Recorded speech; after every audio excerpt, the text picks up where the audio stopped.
Adam Sitarek, Centrum Badań Żydowskich Uniwersytetu Łódzkiego oraz edukator w Centrum Dialogu imienia Marka Edelmana.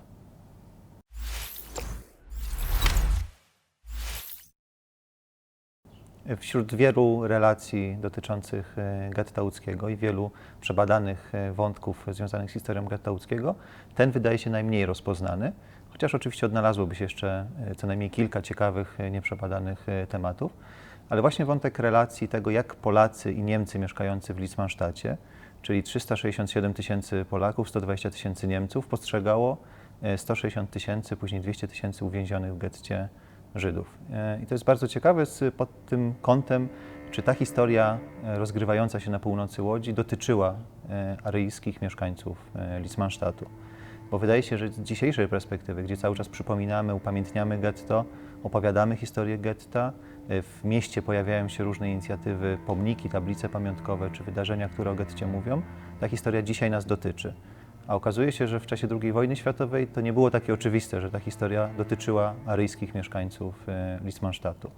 I wśród tych relacji właśnie na temat getta można kilka takich podstawowych momentów wyróżnić i podstawowych wątków, które powtarzają się w relacjach. I tutaj mówiąc o relacjach, to mówię przede wszystkim o tym, co Niemcy i Polacy mieszkający w Łodzi zapisali po II wojnie światowej, bo niestety jest bardzo mało, to są pojedyncze jakieś relacje, głównie listy czy dokumenty takie urzędowe, które wspominają na temat getta z czasów getta. Większość z tych relacji to są relacje powojenne, tuż powojenne lub powiedzmy tam lata 50., 60. do 80. Właśnie w tych relacjach powtarza się kilka wątków i można je podzielić na kilka takich chronologicznych ram. Po pierwsze powtarzają się wątki mówiące o tym, jak Żydzi zachowywali się w momencie wkroczenia Niemców do Łodzi. I to jest bardzo ciekawe, gdzie te relacje opowiadają o tym, że Niemcy byli witani przez niemiecką ludność tutaj naszego miasta z taką radością, z kwiatami, a Żydzi byli najbardziej wycofaną z tych grup, obawiali się po prostu tego, co może nastąpić. Drugi moment to jest moment, który mówi o przesiedleniach do getta. I tutaj z tych relacji mamy już zdecydowanie więcej. To są relacje zarówno Polaków, którzy byli sąsiadami Żydów, jak i same relacje żydowskie opisujące reakcję aryjskiej części społeczności. Tutaj w tych dwóch relacjach chyba najczęściej, w tych dwóch grupach najczęściej przytaczany jest chociażby dziennik Dawida Sierakowiaka, który opowiada w pewnym momencie o sytuacji, gdy podczas wyrzucania Żydów z osiedla bloków ZUS-u na Chojnach przychodził niemiecki oficer Wehrmachtu ze swoim nastoletnim synem, jeszcze młodszym synem dozorcy, i te dzieci wybierały sobie zabawki z wyrzucanych mieszkań po Żydach. Zabawki należące do dzieci żydowskich. I to jest właśnie ta reakcja, jak reagowali Polacy i tutaj w tym przypadku Niemcy na to wysiedlanie Żydów. Dosłownie 300-400 metrów dalej, przy ulicy Lokatorskiej, od tego miejsca, gdzie mieszkał Sierakowiak, kolejne takie bardzo nowoczesne osiedle przedwojennych bloków. I tam pojawia się relacja Polki mieszkającej po drugiej stronie ulicy, mówiąca o tym, jak przyszli Niemcy wysiedlać ludzi z lokatorów, bo tak nazywali te bloki. I mówi generalnie o tym, że Polacy byli wówczas wysiedlani, no bo też warto pamiętać o tym, że plan germanizacji miasta po tym, jak Łódź została włączona jesienią 1939 roku w granice III Rzeszy, przewidywał wysiedlenie dużej części Polaków i wszystkich Żydów, więc powoli ten proces realizowano. Właśnie opowiadała w swojej relacji o tym, jak Polacy byli z lokatora wysiedlani, i później poświęca fragment swojej opowieści tym, jak sąsiedzi żydowscy byli wysiedlani. I to jest bardzo wstrząsający opis, jak ulicą Żgowską, właśnie na północ, na teren Bałut Starego Miasta, grupa Żydów, głównie dzieci, to jest też bardzo ciekawe, w takich ubranych na siebie kilku warstwach odzieży wierzchniej, bo w ten sposób jakby możliwe było zabranie większej ilości rzeczy. Niemcy nie pozwalali zabrać czegoś, czego się nie było w stanie udźwignąć, jak oni są właśnie po prostu wyrzucani z mieszkań i później przepędzani grupami na północ ulicą Żgowską w stronę Placu Niepodległości. Z tego okresu powtarzają się też relacje mówiące, i też podobnie z dwóch perspektyw, tej perspektywy żydowskiej i aryjskiej, w tym przypadku polskiej, mówiącej o tym, że jak zachowywali się Niemcy w stosunku do Żydów i Polacy w stosunku do Żydów w momencie wprowadzania tych represji prawnych, sankcji prawnych. Na przykład mówiących o tym, że Żydom nie wolno było robić zakupów w określonych godzinach w sklepach, albo że Żydzi byli przepędzani z kolejek na koniec tych kolejek. Zdarzały się też takie, może niezbyt dla nas sympatyczne informacje i relacje mówiące o tym, że Polacy wskazywali, kto w kolejce czy spośród czekających jest Żydem, żeby tę osobę właśnie z tej kolejki przepędzić i wyrzucić.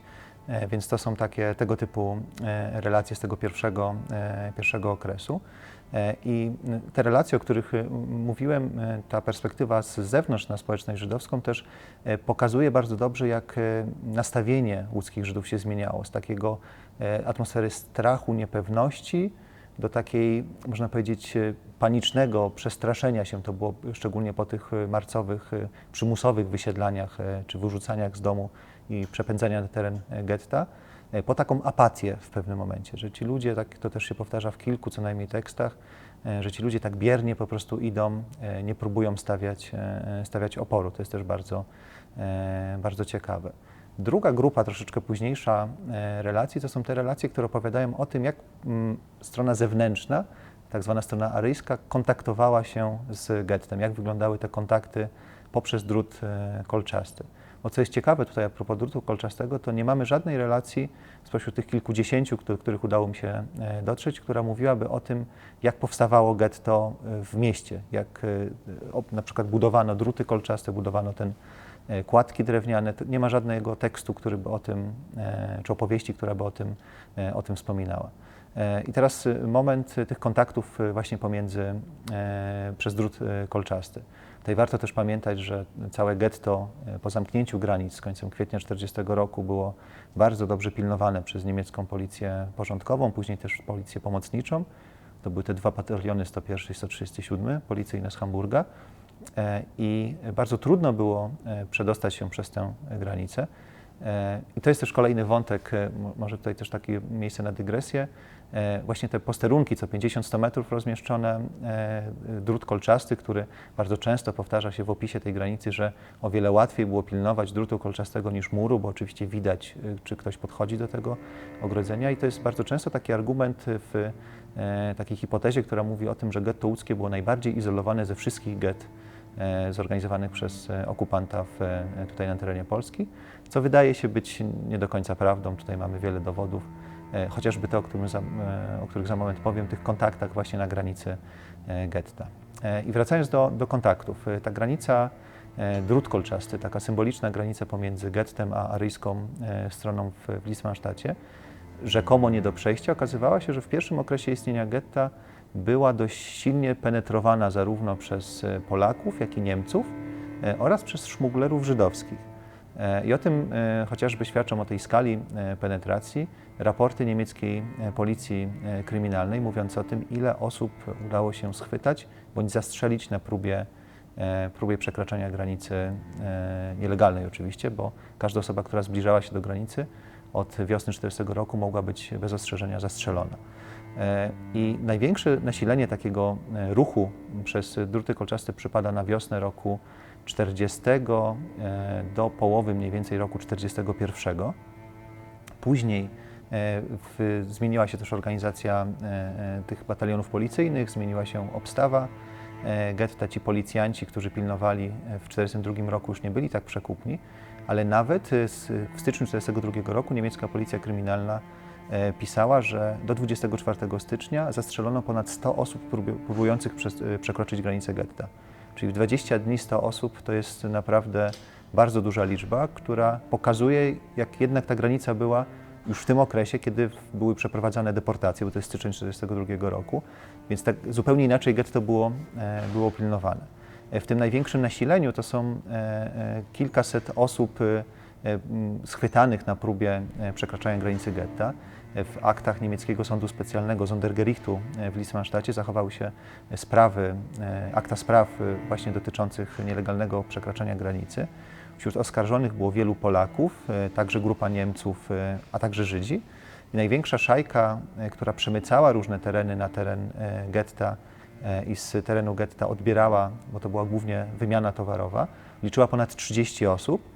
I ta wymiana była dokonywana za pomocą wozów konnych, więc to nawet nie były przemykające pod granicami, pod drutami dzieci, które coś przemykały, bo to też było bardzo popularne zjawisko w tej kulturze kontaktów z gettem. ale właśnie całe wielkie takie zorganizowane grupy przestępcze, które zajmowały się właśnie przemytem towarów. A propos dzieci, tutaj też mamy świetną relację jednego z mieszkańców ulicy Adwokackiej, tuż przy granicy getta, tej północno-zachodniej granicy getta. Zresztą ulica Adwokacka była nazywana w czasie okupacji ulicą Geciarzy. I właśnie geciarze to było to określenie ludzi, którzy wchodzili na teren getta. To były głównie dzieci, dlatego że się mieściły pod drutami kolczastymi. Adwokacka numer 7 to była taka melina największa geciarzy w tym czasie. I właśnie relacja jednego z tych mieszkańców ulicy Adwokackiej mówi o tym, że tuż w końcu ulicy Adwokackiej, czyli tym końcu, który znajdował się na terenie getta, w zasadzie na samej granicy getta, tam był stary pożydowski skup złomu i tam właśnie na wielkim placu gromadzono różne rzeczy zabrane Żydom, ubrania, książki, te rzeczy, które później Niemcy wykorzystywali czy wysyłali na przykład do Niemiec jako pomoc zimowa lub wykorzystywali jako surowce wtórne do innych rzeczy. I właśnie w tym miejscu, gdzie gromadzono te rzeczy, jedne domy po jednej stronie placu były w getcie, po drugiej stronie to już były domy po aryjskiej stronie i przez te okna dokonywał się taki handel wymienny. Ten pan, który opowiadał tą relację z ulicy Adwokackiej, mówił, że za jeden kurs na teren getta mógł sobie wziąć 10% tych pieniędzy, które płacił Żyd za kupienie jakichś towarów, czy papierosów, czy jakichś lekarstw. Tam podaję przykład 50 marek, za 50-markowy taki deal brał sobie 5 marek swojego narzutu. Oczywiście należało także uwzględnić w tych kwotach pieniądze dla niemieckich strażników, a w kilku relacjach to się powtarza, że niemieccy policjanci w tym pierwszym okresie, czyli powiedzmy do połowy 1941 roku, byli bardzo przekupni i bardzo łatwo było ich przekupić. I drugi raz taki moment tej przekupności policjantów niemieckich nastąpił już po likwidacji getta w roku 1944, jesienią, zimą i na początku 1945, kiedy Niemcy wiedzieli, że wojna jest przegrana, tym policjantom już było wszystko jedno, więc też przymykali oko za jakieś pieniądze czy alkohol na to, jak Polacy wchodzili na teren getta już po likwidacji getta, ale o tym też za moment jeszcze powiem. Więc ta historia geciarzy z ulicy Adwokackiej też jest bardzo ciekawa i jest w kronice getta opisana świetna historia chłopca kilkunastoletniego polskiego, który został schwytany na terenie getta, osadzony w komisariacie policji i to jest taka filmowa scena, gdzie udał się do toalety, zostawił buty, policjant myślał, że on jest w toalecie, on uciekł przez okno. Więc to też jest, w kronice jest odnotowane też imię i nazwisko tego chłopaka i cała historia, jak przebiegała. On też był jednym z przemytników właśnie z tych młodych geciarzy, którzy na teren getta wchodzili. Więc to jest też bardzo ciekawa historia tego przemytu, właśnie tego handlu wymiennego w tej wielkiej skali tych dużych grup przestępczych i w tej małej skali pojedynczych dzieci geciarzy. Ale kontakt przez druty, no to jeszcze jest ten kontakt, który znamy z historii jedynego łódzkiego sprawiedliwego wśród narodów świata, czyli pana Ryszarda Lerczyńskiego, który przejeżdżał tramwajem przez teren getta i podchodził pod granicę getta, przerzucał swoim przyjaciołom, znajomym jakieś lekarstwa czy pakunki z chlebem. I to też jest taka forma bardzo niebezpieczna, bo za to groziła oczywiście kara śmierci, no ale też forma jakiegoś kontaktu przez drut kolczasty. Kolejną grupą, czy takim momentem w historii tych kontaktów i postrzegania getta przez aryjską stronę to jest ten bardzo często przewijający się w relacjach Polaków i Niemców epizod z okupacji, bardzo w różny sposób opisywany, ale ten epizod mówiący o tym, że przejeżdżało się przez teren getta tramwajem. I ten przejazd tramwajem przez getto to jest taki, myślę, że jeden z ciekawszych przypadków do przeanalizowania, w jaki sposób ktoś przekazywał w swoich relacjach informacje, które z jednej strony na przykład chciał wyprzeć albo specjalnie trochę tymi informacjami manipulował, a z drugiej strony są relacje, które w bardzo otwarty, emocjonalny sposób opisują to, co widać było za tymi zamalowanymi szybami tramwajów przejeżdżających przez teren getta. I mamy zarówno i takie relacje. Tramwaj przejeżdżał od Placu Wolności czy od przystanku na ulicy Nowomiejskiej przez cały teren getta. Przed granicą getta się zatrzymywał, czyli przy ulicy Północnej, tam dosiadał się, na stopniu stawał policjant. Już przez cały teren getta to kilkunastominutowy przejazd, policjant aż do Julianowa się tramwaj się nie zatrzymywał, policjant dopiero wysiadał na końcu za terenem getta. Nie wolno było, tak jak mówię, zbliżać się do okien. Pierwszym wagonem podróżowali Niemcy, drugim Polacy. To też jest bardzo bardzo ciekawy. Jak wagon był jednoskładowy, to Polacy na końcu mieli prawo przebywać w tym wagonie. I od listopada 1942 roku też druga linia tramwajowa została otwarta, ulica Franciszkańska i później na wschód Brzezińską, też tutaj na osiedle Doły. I właśnie podczas tej podróży tramwajem przez teren getta to był taki moment, kiedy na własne oczy, czy wchodziło się już wewnątrz tej przestrzeni, która wydaje się, że dla większości mieszkańców Litzmannstadtu, chociaż wydaje mi się, że te relacje, do których udało mi się dotrzeć, nie są w 100% reprezentatywne, ale dla większości mieszkańców Litzmannstadtu getto raczej było taką terra incognita. Tutaj zwłaszcza dla tych Niemców, którzy zostali przesiedleni, mówię o Niemcach z Wołynia, z Besarabii czy z krajów bałtyckich. Oni zupełnie nie wiedzieli, w jakim mieście funkcjonują, mogli słyszeć, że na północy jest jakaś dzielnica żydowska, ale raczej nie zapuszczali się w te rejony, nie ma żadnej relacji pośród tych przesiedleńców mówiących o getcie. Z kolei Niemcy z Rzeszy, reprezentujący taką elitę tutaj intelektualną Litzmannstadtu, faktycznie takie relacje się pojawiają, chociażby relacja Hansa Preußhofa, redaktora Litzmannstadter Zeitung, który mówi o tym, jak przejeżdżał przez teren getta, że oczywiście było mu żal, no ale nic nie mógł zrobić. To jest też taka relacja, która ma tezę, on próbuje wybielić swoją działalność w ramach narodowo-socjalistycznego reżimu, bo to jest powojenna opowieść o jego życiu.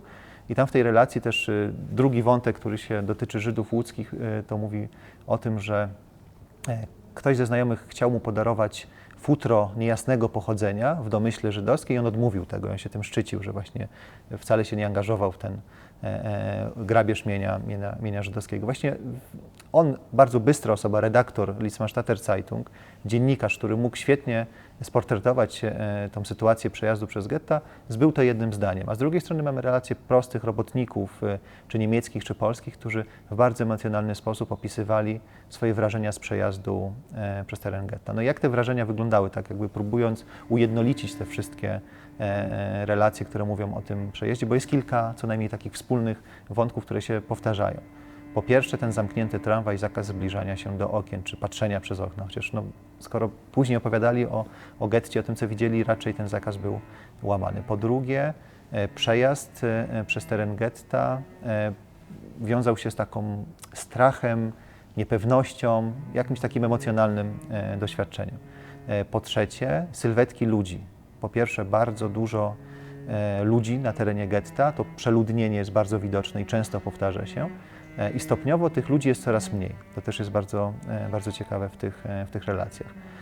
Po czwarte, jak wyglądają ci ludzie, że to jest taka czarna masa. Tam pojawiają się w relacjach na przykład takie określenia jak cienie dzieci, czarne sylwetki, cienie ludzi, czyli to wszystko jest takie już mocno niepodobne do ludzi, tak? To traktuje się jako taką po prostu masę właśnie tych cieni ludzi. Po drugie, blade, wychudzone twarze. To też jest taki bardzo często pojawiający się wątek. Co ciekawe, wśród tych relacji co najmniej kilku, które mówią o przejazdach na teren getta, nie pada, czy kilkunastu, nie pada ani razu stwierdzenie o tym, że w getcie pracowano, chociaż wiemy, że tramwaj przejeżdżał co najmniej koło kilku ważnych resortów pracy i ta praca była jednym z takich jakby motorów napędowych administracji żydowskiej getta, główną jakby polityką Mordechaja Chaima Rumkowskiego, który mówił o tym, że praca może ocalić. Tak? Więc to jest bardzo ciekawe, że praca pojawia się w bodajże dwóch wspomnieniach. Po pierwsze jako przewóz towarów, że gdzieś widać, że jakieś wozy są przemieszczane po terenie getta, a po drugie bardzo dokładny i szczegółowy opis, jak wyglądało wnętrze kościoła w Niebowzięcie Najświętszej Maryi Panny. Chociaż wiemy, że tramwaj rzadko tam się zatrzymywał, aczkolwiek znamy sytuację z dokumentów, gdzie most przy Placu Kościelnym, tuż przy właśnie kościele w Niebowzięcie Najświętszej Maryi Panny, był jednym z najczęściej wykorzystywanych miejsc przez gettowych samobójców, którzy skakali pod nadjeżdżające pojazdy, głównie tramwaj. Więc możliwe jest, że ta osoba korzystała z takiego zatrzymania tramwaju, właśnie ruchu i mogła się naoglądać tego, co dzieje się we wnętrzu kościoła. I ta relacja z wnętrza kościoła opowiada o tym, że tam były specjalne maszyny, które rozrywały pierze, czyściły to pierze i później to pierze zaszywano w takie zielone sukno i robiono z tego ubrania takie ocieplające czy ocieplacze dla niemieckich ofiar bombardowań lotniczych. tak zwana pomoc zimowa. Więc my wiemy, że tam był magazyn oczywiście zrabowanych rzeczy. W 1944 roku w czasie likwidacji getta przy Placu Kościelnym był faktycznie w kamienicy Plac Kościelny 4 skup pierza i pierzyn kołder, więc tam to pierze mogło się pojawić. A niestety dokładnie nie znamy momentu, w którym ta relacja była datowana, tak możemy przypuszczać. Więc to jest widać, że takie nałożenie może kilku obrazów. Tam nie było żadnych maszyn produkujących jakiekolwiek rzeczy, więc to zielone sukno to może była jakaś projekcja z innego resortu, który po drodze mógł ten człowiek minąć. Z tych najważniejszych wydarzeń w getcie, które znamy z historii getta, obserwowanych przez Aryjczyków, Polaków i Niemców z zewnątrz, poza tym przesiedleniem na teren getta, o którym też mówiłem, można odnotować Wielką Szperę. Znane są właśnie relacje tych geciarzy, którzy mówili o tym, że oni kładli się na dachach budynków na ulicy Adwokackiej i obserwowali to, co się dzieje przy szpitalu na ulicy Łagiewnickiej. Tak dzisiaj patrząc z prostej linii to może być 300-400 metrów, więc to jest całkiem realne, że te osoby obserwowały to, co się dzieje z tych jednopiętrowych budynków. I tam w relacji jest informacja, która mówi o tym, że Niemcy załadowali pacjentów ze szpitala na leżąco na wozy i na tych leżących ludzi zrzucali z okien dzieci. Więc to jest też być może zaobserwowane, być może też jakieś nałożenie późniejszych opowieści o tym wyrzucaniu dzieci przez okna. Ta relacja to jest z końcówki lat 70., o ile dobrze pamiętam. Ale to też jest takie ciekawe zaobserwowanie, że no jednak ta szpera została, ta deportacja z września została odnotowana. O tym, że deportacje zostały odnotowane, mówią nam też te relacje z przejazdu przez getto, czyli o tym, że ludzi jest coraz mniej, że nagle znikają. Jest taka wstrząsająca opowieść jednej Niemki, która mówi o tym, że widziała chłopca, który przychodził codziennie pod ten sam miejsce przy drucie. Nie wiem dokładnie, w którym to było miejsce, ona nie wspomina, ale przy granicy getta, tak że ona mogła go obserwować codziennie jeżdżąc do pracy. I ten chłopiec, który najpierw wyglądał bardzo ładnie, był w ładnym, schludnym ubraniu, przychodził najpierw z kimś, później tych dorosłych zabrakło, to ubranie jego było coraz brzydsze, coraz brudniejsze i w końcu zniknął ten sam chłopiec, tak? To też jest takie nawiązanie do tego, co się działo w getcie. Z kolei jeszcze jedna relacja o tym znikaniu i zabijaniu więźniów getta z okolic tutaj Centrum Dialogu, która mówi o tym, że właśnie tutaj na południowej granicy Marysina jeden chłopak zaobserwował, jak nastoletnią dziewczynkę żydowską zastrzelono na granicy getta. Jej ciało leżało kilka dni. On codziennie obserwował to ciało, które tam leży, patrząc na takie piękne ciało młodej dziewczyny, tak? Bo on właśnie tutaj widać było, że też to piękno tej dziewczyny go przyciągało. Więc to są te momenty, ta Wielka Szpera, deportacja i likwidacja getta. To też jest ciekawy moment, kiedy faktycznie po pierwsze, to co mówiłem, tych Żydów jest w relacjach coraz mniej, znaczy jest podkreślone, że oni znikają. Po drugie jest ciekawa relacja z mostu przy ulicy Brzezińskiej kolejowego, gdzie chłopcy, którzy bawili się tam w polu, zaobserwowali pociągi, które odjeżdżają ze stacji Radegast. I jedna taka bardzo plastyczna scena, takie wychudzone twarze to było lato na pewno, bo to było w okolicy żniw, więc możemy przypuszczać, że to była relacja z 1944 roku, z likwidacji getta, gdzie te wychudzone twarze, jedna z tych sylwetek wyciąga rękę z miską w tej dłoni. Więc to też jest taka rzecz, która wydaje się, że bardzo trudno byłoby zmyślić taką sytuację, więc to raczej może być jakaś autentyczna historia. Później przepędził ich jakiś niemiecki żołnierz, policjant, który pilnował właśnie tego mostu przy ulicy Brzezińskiej, więc to też ten moment zarejestrowania likwidacji getta. No i moment to, co często się bardzo pojawia w tych relacjach, bardzo wielu relacjach, czyli po likwidacji getta to puste getto, do którego nagle zaczęli, mimo już było zabronione, wchodzić głównie Polacy, dziesiątki, jak nie setki Polaków, którzy zaczęli chodzić i penetrować teren getta w poszukiwaniu wartościowych rzeczy. Tutaj nie mówię o jakichś ukrytych kosztownościach, choć na pewno dla niektórych też to był jakiś czynnik, który motywował ich do tego, żeby zagłębić się w te tereny, ale chodziło o jakieś na przykład elementy stalowe, które można było sprzedać, drewno na opał, tutaj wyrywano podłogi, parkiety, rozbierano komórki. Zresztą już było bardzo mało takich elementów drewnianych, bo w getcie też rozbierano, bo brakowało opału, ale te sylwetki takich starszych nawet kobiet, które mają drutem związany wielki pakunek drewna, na plecach też się bardzo często pojawia. I coś, co dla nas jest, dla badaczy getta, bardzo interesującym momentem, który też daje nam takie pole do wysnucia jakiejś hipotezy, to jest moment, gdzie tuż po likwidacji getta, na terenie getta zaczęły pojawiać się masowo pożary w zakładach pracy. I to pytanie, czy te pożary wybuchały na przykład przez nieuwagę tych szmuglerów, czy tych rabusiów, tak, którzy wchodzili na teren getta i coś próbowali, nie wiem, odwrócić uwagę Niemców albo zrobić, czy jednak to była jakaś próba takiego sabotażu ze strony ostatnich tych Żydów, którzy przebywali na terenie getta. Tutaj nie mamy takiej stuprocentowej pewności co do genezy tych pożarów, ale te pożary z końca istnienia getta były odnotowane w kilku co najmniej relacjach. Ostatni wątek o tych relacjach polsko-niemiecko-żydowskich, czy postrzeganiu Żydów w czasie wojny przez Aryjczyków mieszkających w Litzmannstadcie, to jest to, w jaki sposób postrzegano Żydów, którzy byli z getta wyprowadzani do pracy. Bo praca w getcie, w resortach pracy to była jedna z form pracy, ale bardzo wiele, setki, jak nie tysiące żydowskich robotników codziennie rano z getta wychodziło do miasta, pracując w różnych szwalniach, zakładach, czy na przykład przy budowie węzła kolejowego na Olechowie, czy budowy linii kolejowej między stacjami Łódź-Chojna a Łódź-Widzew. I właśnie ta grupa ludzi pracujących, tych przymusowych robotników, też wchodziła w interakcję, w kontakt z mieszkańcami Łodzi, z Polakami czy z Niemcami. I pojawia się w kilku relacjach co najmniej informacja na temat tego, w jaki sposób ci Żydzi na przykład udawali się do Polaków po pomoc. Jest historia uciekiniera właśnie z prac przy nasypie kolejowym na Młynku, na wysokości dzisiejszego Młynka, która spowodowała później masowe przeszukiwania wszystkich posesji w okolicy, bo Niemcy wiedzieli, że gdzieś ta osoba się ukrywa.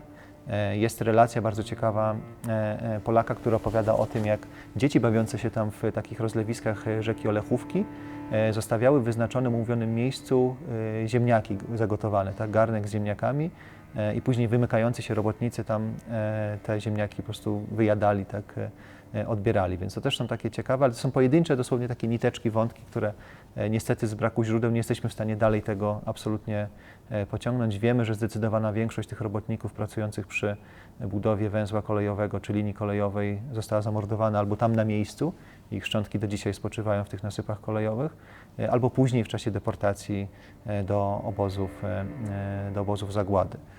Więc tutaj tych relacji jest, mówiących o tych osobach pracujących na zewnątrz, stosunkowo mniej niż o tych mówiących o pracy w getcie. Podsumowując, myślę, że jakby wszyscy mieszkańcy Litzmannstadtu, czy przynajmniej na pewno większość mieszkańców Litzmannstadtu miała świadomość tego, że getto istnieje, że istnieje dzielnica żydowska. Wielu spośród tych mieszkańców miało okazję samemu naocznie przekonać się, jak wygląda getto, wjeżdżając właśnie, pokonując tą trasę tramwajem. Wiele osób tutaj jakieś swoje wrażenia zapisało, czy później odnotowało w swoich wspomnieniach. To jest, może tutaj też warto przytoczyć, jakiego rodzaju to były te relacje i wspomnienia, bo to jest chyba też istotne. Wielu łódzkich Niemców, którzy zostali zmuszeni do opuszczenia miasta w 1945 roku w styczniu po wyzwoleniu Łodzi, wyjechało do Niemiec i tam w ramach takiego ziomkostwa łodzian przygotowywało swoje wspomnienia. Wspomnienia z tego czasu przedwojennego, życia w Łodzi, a także właśnie tych czasów wojennych, takich trochę wyidealizowanych. I właśnie w tych wspomnieniach pojawiają się właśnie takie wydawane w języku niemieckim krótkie wspomnienia, czy takie broszury, książeczki z tymi wspomnieniami. Tam pojawiają się takie informacje. W latach 2000 w Bibliotece Tygla Kultury też wydano taką serię wspomnień łódzkich Niemców. Łódzka germanistyka na uniwersytecie też taką zbiorową pracę o wspomnieniach łódzkich Niemców popełniła. I z drugiej strony te relacje Polaków są niesamowitym materiałem zgromadzonym w archiwum Instytutu Etnologii i Antropologii Kulturowej Uniwersytetu Łódzkiego, bo to są ankiety, w zasadzie takie prace konkursowe przygotowane na konkurs organizowany cyklicznie w Łodzi w latach 60., 70. Pod tytułem Moje przeżycia wojenne. I właśnie te relacje w moich przeżyciach wojennych udało mi się przejrzeć wszystkie te relacje, szukając jakichś wątków na temat Żydów i getta. I właśnie kilka procent zaledwie tych relacji wspomina wspomina o getcie, o tych kontaktach, znaczy o getcie w ogóle, a o kontaktach jeszcze mniej. To też może dawać pewien taki obraz mówiący o tym, ilu łodzian widziało albo chciało wiedzieć. Na pewno można stwierdzić, że ta historia getta nie dotyczyła mieszkańców Lippmannstadtu w takim stopniu, jak nam się z dzisiejszej perspektywy wydaje. Ta nieświadomość albo wypieranie losu czy tego, co dzieje się z Żydami, było dosyć powszechne i chyba w większości dotyczyło to, przynajmniej z tych przebadanych relacji, dotyczyło to łódzkich Niemców.